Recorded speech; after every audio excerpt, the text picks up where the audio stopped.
The cameras in our phones these days are awesome, but the chances are if you're filming with an Android smartphone that you're not getting the most out of it. So in this video, we're gonna run through exactly how to film with Android smartphones with a complete step-by-step process to help you get professional looking results every time you shoot. And there's also a ton of tips and tricks thrown in along the way. Hey, it's Justin Brown here from Primal Video, where we help you amplify your business and brand with video.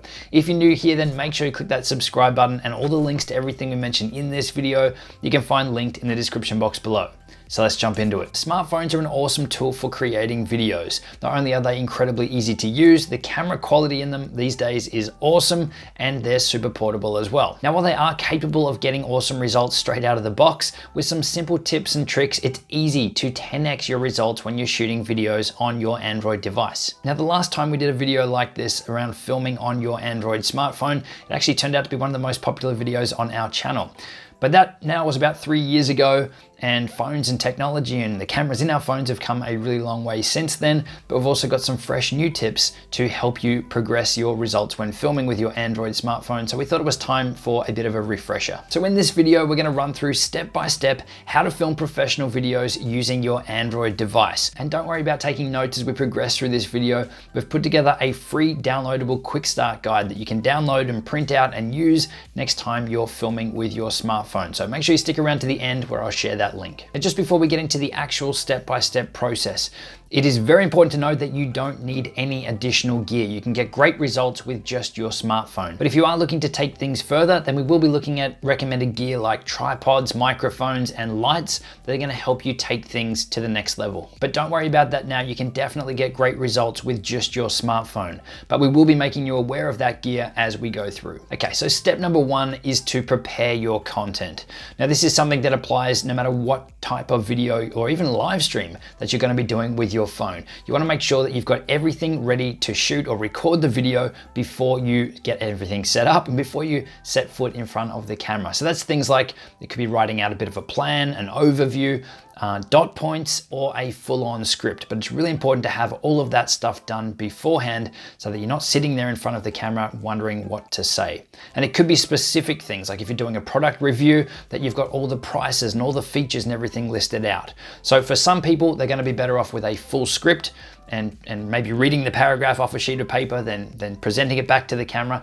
Others will just need a couple of sentences. We're gonna start here, we're gonna cover off these 3 points, and then I'm gonna finish with this. So it really comes down to personal preference, but you wanna have all the planning and everything that you want to cover off, at least as an outline or an overview, ready to go before you progress any further in this process. Step number 2 is to select a suitable location for your filming. Now, this is obviously going to be an important part of your process because you want to have a background that looks good in your videos, something that matches the type of videos you're creating and your messaging and your brand, but isn't going to be distracting for your viewers. So if you're a chef, you're not going to go and film in a gym. So it's got to be something that is relevant and matches the overall fit and feel of your videos, but it also can't be distracting for your viewers. The focus needs to be on you and not whatever's going on in the background.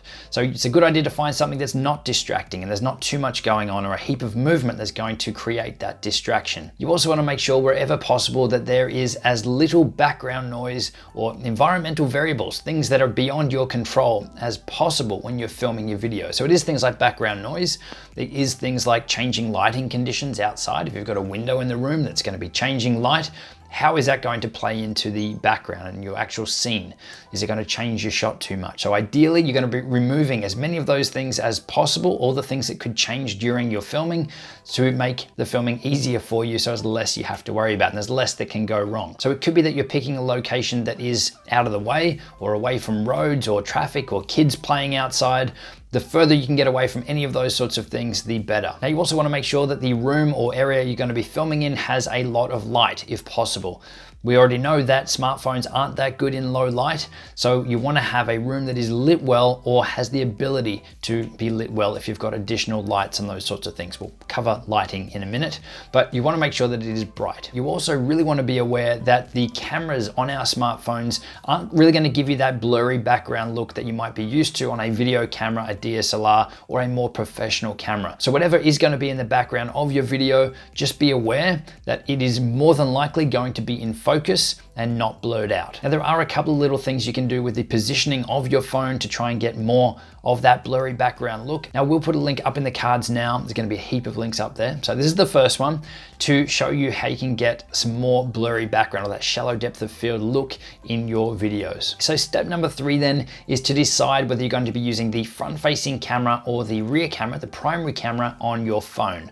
Now there are some pros and cons of both. The front facing camera is going to be easier to film with and create videos like this because you can see on the screen that you're in focus, that the shot is looking the way that you want, that you actually are recording. But in most cases, the front facing camera is going to be slightly lower quality. It's also not going to be as good in low light as the back camera. And then obviously the back camera is in most cases going to be higher quality, but it's going to be harder to shoot with. So if you've got someone there to help you out, then that's going to be easy because they can do all the framing and the monitoring and make sure that you actually are recording while you're creating your videos. But if you are doing it solo, then video number 2 that's going up in the cards is a video where we show you some different ways or some workarounds that you can film with the primary camera on your phone and do it solo. Now, even though we're saying that the front facing camera is typically a lot lower quality than the back camera, the front camera is definitely good enough in most cases, especially on the newer phones, for creating YouTube videos. So this video here, we're just using a Samsung Galaxy S8 Plus,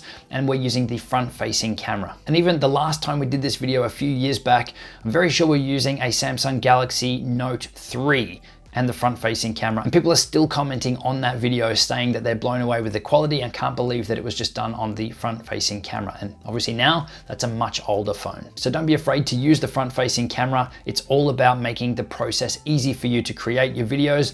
But obviously, if you've got the ability to use the back one, then definitely go for it. Step number 4, now this is an obvious one when you hear it, but it is to clean your camera lens. Not many people actually do it, but it sounds pretty obvious when you hear it. Now, these are our phones, they're up against our faces. You could have dirt, grime, fingerprints, makeup, whatever it is over your camera lens that is going to make your image look pretty bad. So you really want to build that habit that whenever you're pulling your phone out to even take a photo or any sort of video, that you're cleaning the camera lens first so that you're able to capture the best quality videos or photos with your camera. Now, ideally, if you've got a proper lens cleaning cloth, a microfiber cloth, or even a sunglass case for cleaning, then that's going to be ideal. But really, you could get away with your shirt or dress or whatever you've got on you. Just make sure that the lens is clean. Step number 5 is to set up your shot. So you've already picked out the location. We did that in an earlier step. Now it's about getting your phone set up to the right height, getting it on a tripod if you've got one, or getting it out of your hands so that it's stable, and framing the shot and making sure everything looks the way that you want it. So ideally here, as I said, you're going to be getting your phone out of your hands. One of the easiest ways to make your videos look unprofessional is to have shaky or jittery footage. So by holding it in your hands, it's actually probably one of the worst places that you can have your phone. So the rule here is to get it out of your hands wherever possible. Now, it could be that you're using a selfie stick if you're going to be walking around. It could be that you use something like a gimbal stabilizer, like the DJI Osmo Mobile. Now, if you're not going to be walking around, then obviously a tripod is going to be the easiest way to do it here. You've got mini ones like the one that I'm using here. This is an Archon tripod.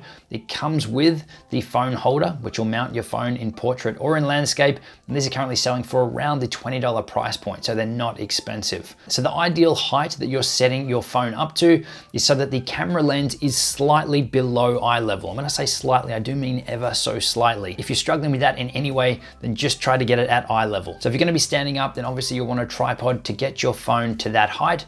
Or if you don't have a tripod, then use books, use a bookshelf, use whatever you can to get your phone to the correct height for you, standing or sitting, just below eye level, and so that you're not having to hold it and so that it's out of your hands. That's going to give you the most stable and the most professional looking videos. But again, if you don't have access to a tripod, use whatever it is you've already got lying around. And then whenever you have the ability to upgrade, then maybe look at a tripod. Now, just a quick reminder too, that all the links to everything and all our gear recommendations you'll be able to find in the description box below as well. Step number 6 is to set up your lighting. Now, the most important element of lighting is to light the subject of the video, which in the case of this, the subject of the video is me. You've got to make sure that you are lit well in your videos so that it's easy for your viewers to consume your content and so that you look good. Now, there's lots of great portable lighting options around which are perfect for filming videos with your smartphone.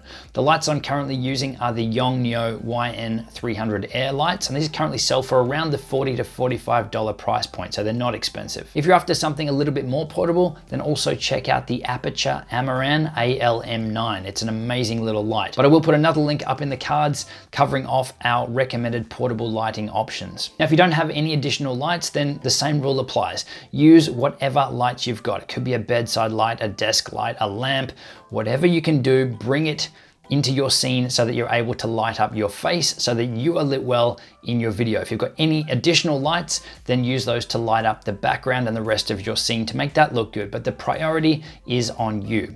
Now, if you've got no additional lights, then you could use the natural light coming through a window. So go and sit in front of a window, set up in front of a window, or go outside if that's all you've got access to. So again, use what you have and then upgrade or purchase gear as you need to or as you can. Step number 7 is to connect your audio. Now, audio is probably actually more important than the video itself. If you've got great audio and something's happened to your video, then you can still use the audio part and drop in additional B-roll or photos or PowerPoint slides, whatever it is. As long as you've got good audio, then you can still create a video. If you've got bad audio though, then it's gonna be really hard or really distracting for your viewers to watch. There's really no way to recover that either. So looking at microphones that you can use with your smartphone, the microphone that I'm currently using, and it's also one of the top recommended microphones on our channel, is a wired lapel or lavalier microphone. It's called the Boya BY-M1. I've got it hidden under my shirt here.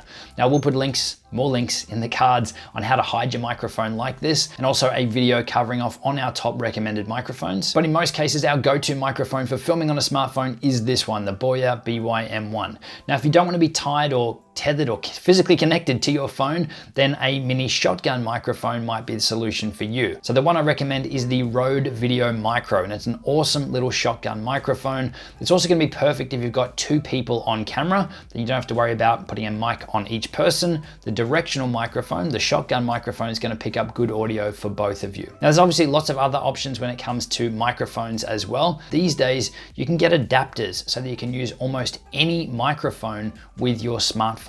So that really opens it up to cover off on your personal preferences and your specific shooting conditions. But typically the top go-tos are the wired lapel or the shotgun microphone. Now, if you are using one of the newer smartphones that doesn't have that 3.5mm or that headphone jack plug, then don't worry, because you can still use that USB-C to headphone jack connector that came with your phone. If for whatever reason you've lost it, then you can pick those up afterwards as well. And obviously once you've got that, you can then get any adapters to plug in any sort of microphone. And there's also a really cool little adapter that you can get called a TRRS splitter cable, and that will actually let you plug in 2 microphones directly into your smartphone. So if you are doing an interview with 2 people on and you do want to go with a wired lapel or lavalier microphone and don't want to use a shotgun microphone, then you can plug 2 of those directly into your smartphone. Step number 8 is to check your phone settings. Now, this is where you're going to set in your phone's camera app the quality of the recording that you're going to be capturing. So in most cases, you're going to have the options of 720p, 1080p, or 4K. Now, it's going to depend on the actual phone that you're using and which camera, the front camera or the rear camera of your specific device. But what I would suggest is that you're filming in the highest quality that you can with your phone and the camera that you're using. Now, just as a general rule or a bit of a guide for you, if you're going to be shooting your videos at 1080p, then you want to allow 2 to 2.5 megabytes per second of storage for your videos. And if you're shooting in 4K, that's going to be upwards of 5 to 7 megabytes per second of video. So if you're filming on a phone that's only got 16 gig or 32 gig, or you've got a bigger phone but there's not much storage left, then you definitely want to make sure that you're freeing up enough storage or doing a backup of all your photos and whatever else you've got on your phone first before you start creating your videos. And the other thing that you really want to make sure of, another obvious one, is that you've got enough battery to last the length that you're going to be recording.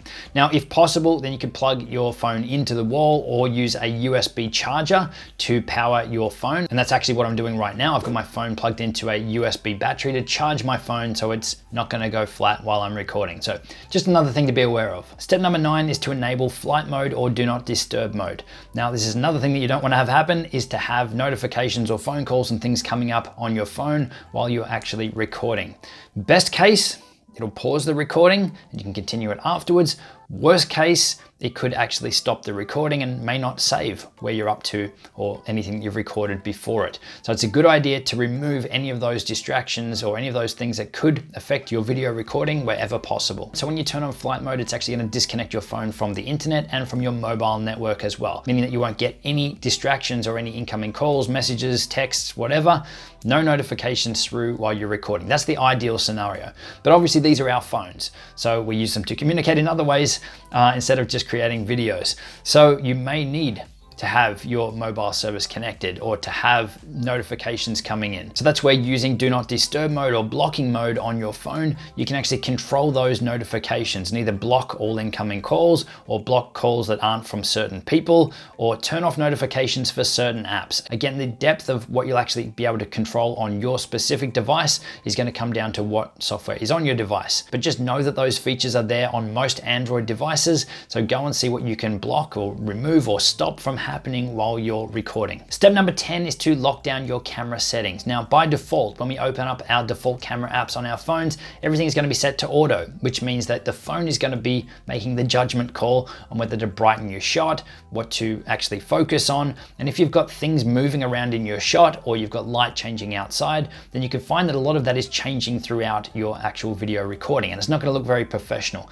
So the easiest way to make your videos look more professional is you take that control back and lock these things down so that your phone isn't going to be adjusting and changing them throughout your shoot. So in most built-in camera apps, the easy way to do this is to open the app, tap and hold on the area that you want to focus on. So on a video like this, it's going to be on your face. And while you're holding there, you normally get a box appear or some sort of notification up on screen saying that the exposure is locked and that the focus is locked too. Now, if you do want to make adjustments then to the brightness or to the exposure of the shot, you want to make it brighter or darker, then in most cases, all you need to do is swipe up or swipe down to make the shot brighter or darker. Once you remove your finger from the screen, then everything is going to stay locked as you've set it for the length of your video recording. Now, depending on which Android phone you've got, you may have access to a Pro features mode where you're able to control things like your shutter speed, your white balance, and more control over your actual exposure and locking those things down. So if you've got access to those on your phone, then I would suggest that you have a play around with those and learn how to use those if you're looking to take things to the next level. Now, if yours doesn't have them or you're looking for more control and everything again and really want to get the most out of your phone camera app, then I definitely suggest checking out an additional third-party camera app.